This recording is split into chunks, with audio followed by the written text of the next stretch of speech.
বন্ধুরা, এই দেখো, এখন আমি রান্না করব। তোমরা দেখো, এখানে 250 উচ্ছে আছে, 200 গ্রাম আলু আছে, সঙ্গে নুন, হলুদ, চিনি। এখানে 500 কাতলা মাছ রয়েছে, কাতলা মাছের মাথা রয়েছে 500 কাতলা মাছের মাথা, উচ্ছে, আলু, হলুদ, নুন, চিনি।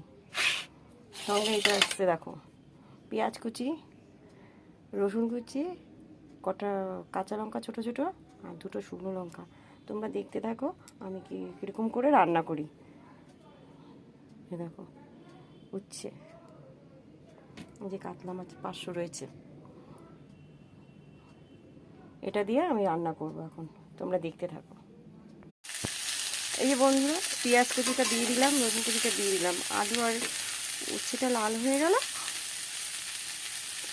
এখন এটা পেঁয়াজ দিয়ে ভালো করে ভাজা ভাজা ভাজা টাইপের করতে হবে। করার পরে এর মধ্যে নুন, হলুদ, চিনি দেবো, দিয়ে জল দেবো না, বলে জল ছাড়া এটা মাখা মাখা করে ভালো করবে। পেঁয়াজটা পুরো একটু লাল লাল ধরনের ব্রাউন কালার হবে। এটা কষিয়ে কষিয়ে কষিয়ে কষিয়ে পুরো লাল করে ফেলবে। আঁচটা একটু কম করে দেবে, আঁচটা বেশি দিলে পুড়ে যাবে।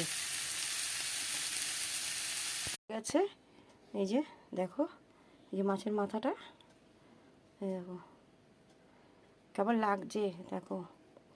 ভালো লাগলে একটা লাইক করো, কমেন্ট করো, বেশি বেশি করে শেয়ার করো, আর নিত্য নতুন রান্না পাওয়ার জন্য আমাকে কমেন্ট করবে।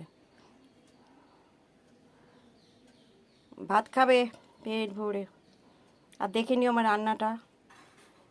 সব কিছু আমি দিয়ে দেবো আমার চ্যানেলে, দেখতে পাচ্ছ? দাঁড়াও, ঘুরিয়ে ঘুরিয়ে দেখাই কেমন হয়েছে। এই যে, ভালো লাগলে লাইক করে দিও, বেশি বেশি শেয়ার করো। নিত্য নতুন রান্না পাওয়ার জন্য আমার কমেন্ট বক্সে একটা কমেন্ট করে দিয়ে দিও।